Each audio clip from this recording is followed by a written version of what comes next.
Amahoro amahoro bwoko bw'Imana, ndabasuhuje bwoko bw'Imana muherereye muri Afurika yose, mu Rwanda, abari mu majyepfo, amajyaruguru, iburasirazuba n'iburengerazuba ndetse n'umujyi wa Kigali. Bwoko bw'Imana aho muherereye hirya no hino ku isi hose mwumva ururimi rw'ikinyarwanda, ndabasuhuje cyane. Amahoro y'Imana nagumye abane namwe. Ubwoko bw'Imana muherereye muri Amerika namwe ndabasuhuje, bagenzi bacu muherereye muri Aziya, Europe, bagenzi bacu ubwoko bw'Imana muherereye muri Australia, ndabasuhuje. Amahoro y'Imana nagumye abane namwe, ndabaramukije. Ni mugenzi wanyu n'ubundi Anastase Sibomana, ubwoko bw'Imana, mu kiganiro tumenye amateka mu iyobokamana, ikiganiro kinyura kuri Irera TV1 buri munsi. Ndabasuhuje, ubuntu bw'Imana bugumye buganze muri mwebwe. Yego, n'ubundi ubwoko bw'Imana duterwa ishyaka no kwiga ijambo ry'Imana ndetse no gusobanukirwa iby'Imana Data wa twese ishaka, kugira ngo dukore igikwiriye nk'abazagororerwa ingororano nk'abana b'Imana mu bwami bw'Imana. Ubwoko bw'Imana tuboneka hirya no hino ku isi ku bw'ubuntu bw'Imana muri Kristo Yesu, kuko mbere ubwoko bw'Imana God's people, abacu babonekaga mu gihugu cya Isiraheli gusa. Yego, ubwoko bw'Imana n'ubundi buri gihe, buri hantu, kuri buri gikorwa duhoza umutima ku by'iwacu mu gihugu cyo mu ijuru. Bibiliya nayo hari icyo yabishimangiyeho kandi ibivugaho, ariho dusanga n'imvugo ndetse imvugo y'Imana ariyo Mana yacu. Yego, aho Pawulo n'ubundi yandikiye Abakolosayi ibice 3 umurongo wa mbere n'uwa kabiri, Pawulo arababwira ati: nuko rero niba mwarazuranywe na Kristo, mujye mushaka ibiri hejuru aho Kristo ari yicaye iburyo bw'Imana. Mujye muhoza umutima ku biri hejuru aho atari ku biri mu isi.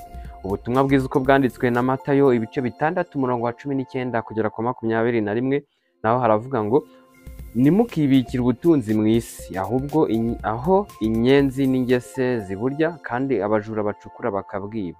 Ahubwo mwibikira ubutunzi mu ijuru, aho inyenzi n'ingese zitaburya n'abajura ntibacukure ngo babwibe. Kuko aho ubutunzi bwawe buri, ariho n'umutima wawe uzaba.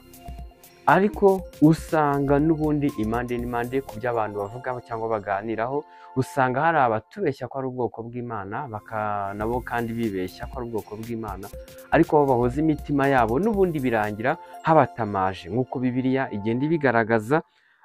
Nk'urwandiko Pawulo yandikiye Tito igice cya 1 umurongo wa 16, aramubwira ati: bavuga yuko bazi Imana, ariko bahakana imbaraga, ariko bayihakanisha ibyo bakora. Bene abo nabo kwanga urunuka, ni abatumvira Imana, no ku mirimo myiza yose ntacyo bamaze. Ndetse ubutumwa bwiza ko bwanditswe na Matayo ibice 7 umurongo wa 16 kugera ku wa 17 harabivuga, haravuga ngo: muzabamenyera ku mbuto zabo.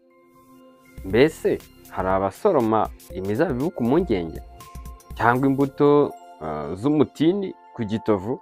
Nuko igiti cyiza cyose cyera imbuto nziza, ariko igiti kibi cyera imbuto mbi.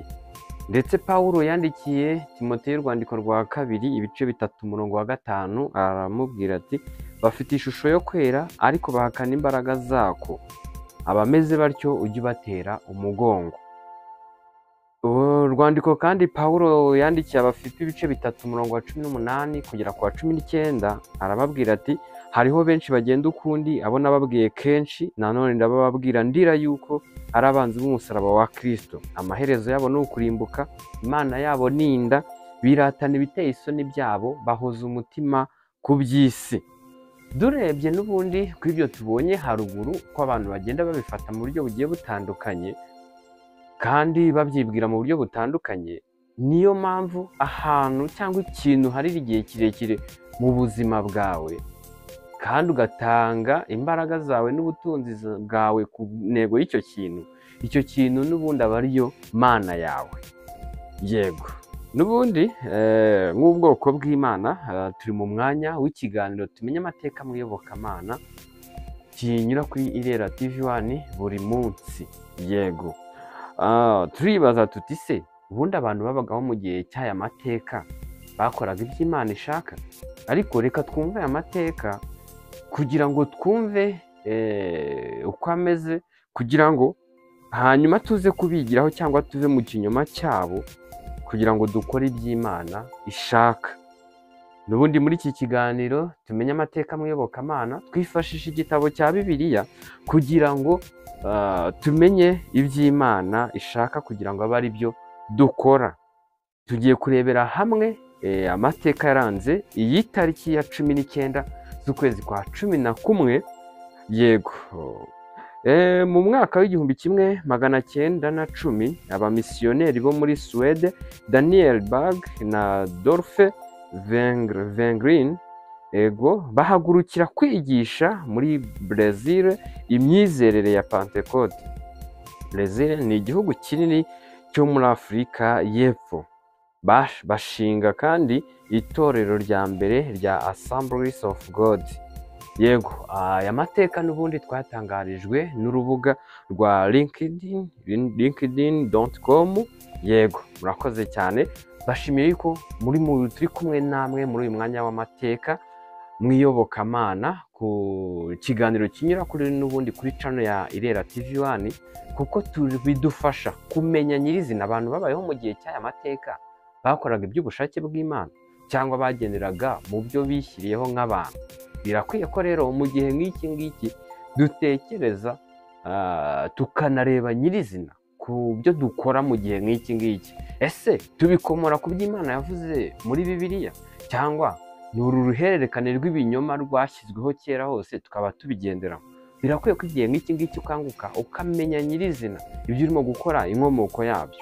Ese nyirizina bishingiye kuki? Yego, icyo kintu nicyo tugiye kurebaho. N'ubundi nk'uko muri kino kiganiro bisanzwe tureba icyo Bibiliya bivugaho kugira ngo dukore igikwiriye Imana yacu ishaka. Yego, turebe icyo Bibiliya ivuga kuri aya mateka, turebe ukuri kwa Bibiliya, turebe icyo Imana yavuzeho. Niho tugiye kurebera hamwe urugendo rwa Daniel na Dolphe bo muri Suwede bajya muri Brazil kwigisha imyizerere ya Pentecote. Tugiye kureba rero ukuri kwa Bibiliya, turebye uru rugendo aba bantu bombi icyo bakoze. Ubwo bahagurukaga iwabo muri Suwede bakerekeza muri Amerika, muri kiriya gihugu cya Brazil, bagendereye nyirizina kugira ngo bajye kwigisha imyemerere ya Pentecote. Iki kintu ni ikintu kiremereye cyane, ni igikorwa gifite imbaraga ndende, kuko kugira ngo abantu bafate umwanzuro nk'uwo nguwo wo kuva ahantu runaka ku mugabane runaka bakajya ku wundi, kandi harimo intera, hari n'ibyo bibasaba: ubutunzi, umwanya, gusiga abantu bagasanga abo batazi. Yego, ariko ku bw'intego kugira ngo bajye kwigisha inyigisho y'imyemerere ya Pentecote. Turebe icyo Bibiliya ivuga kuri kino gikorwa bakoze. Iyo turebye kuri kwa Bibiliya muri Mariko ibice 16 umurongo wa 15 kugera ku wa 16 habivugaho hati, Yesu ubwo yavugaga arababwira ati, mujye mu bihugu byose mwigisha abaremwe bose ubutumwa bwiza. Uwizera akabatizwa azakizwa, ariko utizera azacirwaho iteka. Ngiryo ijambo Yesu Kristo yabwiraga intumwa ze, cyangwa abo yigishije, cyangwa abo yamenyesheje ubutumwa bwiza. Rero ahangaha turebye ku cyo bakoze, bari mu kuri kw'ijambo ry'Imana, bari mu kuri kw'ibyo Yesu Kristo ku nshingano yasize atanze. Bari mu murongo wa nyawo, kuko barahagurutse bajya ahandi. Nk'uko nawe waba wegeranye na mugenzi wawe, muturanye se, ari kure se, ukashaka buryo ki amenye ubutumwa bwiza. Bifitanye isano n'icyo Daniel na Dolphe b'Abasuwede bakoze bajya muri Brazil. Rero birakwiye ko mu gihe nk'iki ngiki natwe dukora icyo ijambo ririmo kudusaba. Turebye no mu mu rwandiko rwa mbere Pawulo yandikiye Timoteyo ibice 2 ku murongo wa 7, amubwira ati, aramubwira ati, aricyo cyatumye kirirwaho kuba umubwiriza n'intumwa, ndavuga ukuri simbeshya, n'umwigisha wo kwigisha abanyamahanga kwizera n'ukuri. Ngiki cyo Pawulo yavugaga ngo aricyo cyatumye kirirwaho kuba umubwiriza n'intumwa, ndavuga ukuri simbeshya, n'umwigisha wo kwigisha abanyamahanga kwizera n'ukuri. Pawulo hano yari arimo yerekana inshingano yahawe n'icyo yashyiriweho, yarimo yerekana nyirizina umuhamagaro we ku isi yari arimo gukora cyangwa arimo kubahiriza, ubwo yerekanaga yuko yashyiriweho kuba umubwiriza, yashyiriweho ndetse no kuba intumwa, ndetse arimo kuvuga ngo ndarimo kubivuga ari ukuri, arimo kuvuga yuko atabeshya, arimo kuvuga kandi ko yahawe kuba umwigisha cyangwa yashyiriweho kuba umwigisha ndetse no kwigisha amahanga cyangwa abo mu mahanga, abigisha kwizera ndetse abigisha n'ukuri. Yego, Pawulo ngicyo nawe cyarimo kubivugaho. Ndetse Pawulo yongera kubwira Timoteyo mu rwandiko rwa mbere ibice 4 ku murongo wa 13, aramubwira ati kugeza aho nzazira ujye ugira umwete wo gusoma no guhugura no kwigisha. Ngibyo ibyo Pawulo noneho nabyo yabwiraga Timoteyo, ngo kugeza aho nzazira ujye ugira umwete wo gusoma no guhugura no kwigisha. N'ubundi icyo Daniel na Adolphe b'Abaswede bagiye gukora muri Brezil biri mu ibi ngibi n'ubundi rino jambo ririmo kugaragaza. Ndetse Pawulo yandikira Timoteyo urwandiko rwa kabiri mu bice 4 ku murongo wa 2, aramubwira ati ubwiriza abantu ijambo ry'Imana, ugira umwete mu gihe kigukwiriye no mu kitagukwiriye, uhane, uteshe, uhugure, ufite kwihangana kose no kwigisha. Urasanga Bibiliya kirimo kugaragaza cyangwa icyo bavuzeho abari bayobowe n'umwuka w'Imana. Urasanga icyo Daniel na Adolphe bakoze ubwo bahagurukaga bagatanga imitungo, bakirengagiza igihe cyabo, bagasiga ababo, inshuti zabo, abo bakuranye, abo bareranywe, imiryango yabo, bakajya ku wundi mugabane, bakajya muri Brezil, hariya muri Amerika, bakajya kwigishayo ubutumwa bwiza, bigisha imyemerere ya Pentecote. Iyi myemerere najya mbabwira ngo ni imyemerere y'ibigendanye n'umwuka w'Imana bari barimo kujya kwigisha. Rero ndabashimiye cyane, ndagira mbabwire ngo uyu nguyu Adolphe na Daniel turabo kubigiraho ku cyo bakoze, kuko bakoze umurimo ukomeye cyane. Natwe mu gihe nk'iki ngiki twakagombye kuba twaba turimo gukora nk'uko ari ijambo ry'Imana ririmo kudusaba, nk'Imana yabitumenyesheje ibinyujije mu byanditswe byera muri Bibiliya. Ndabashimiye cyane. Rero wowe wigisha, menya icyo urimo kwigisha, isoko yacyo, aho gikomoka, ibyo urimo kuvuga ushingira kuki. Nimba bitarimo kuboneka mu byanditswe muri Bibiliya, ushobora ahubwo urimo kugendera mu kinyoma. Nawe urimo kwigishwa, aho waba urimo kwigishirizwa zose, n'uwaba urimo kukwigishwa ari we wese, ugasanga ibyo kwigisha bitashingiye ku byanditswe muri Bibiliya, uwo muntu arimo kukwigisha ntabwo ari iby'ukuri, ahubwo ni ibinyoma. Birakwiye ko hasobanurwa cyangwa herekanwa aho birimo gukomoka, nk'uko Bibiliya igenda ibigaragaza, kuko ariho turasangamo ndetse imvugo y'Imana, ibyo itwereka tugomba kugenderaho cyangwa gukurikiza.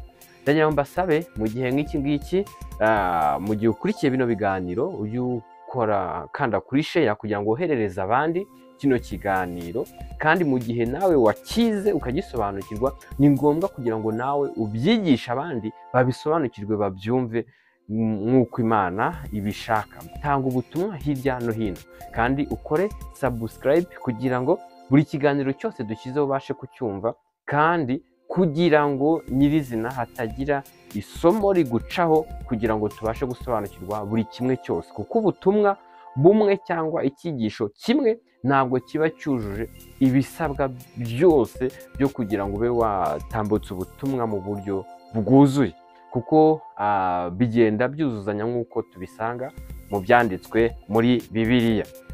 Nkomeje kubashimira cyane, ndabasaba kujya mutanga komenti, munyuze muri komenti n'ubundi mukatumenyesha icyifuzo, mukatumenyesha igitekerezo runaka twakagombye gukora, cyangwa mugatanga inyunganizi munyuze muri komenti.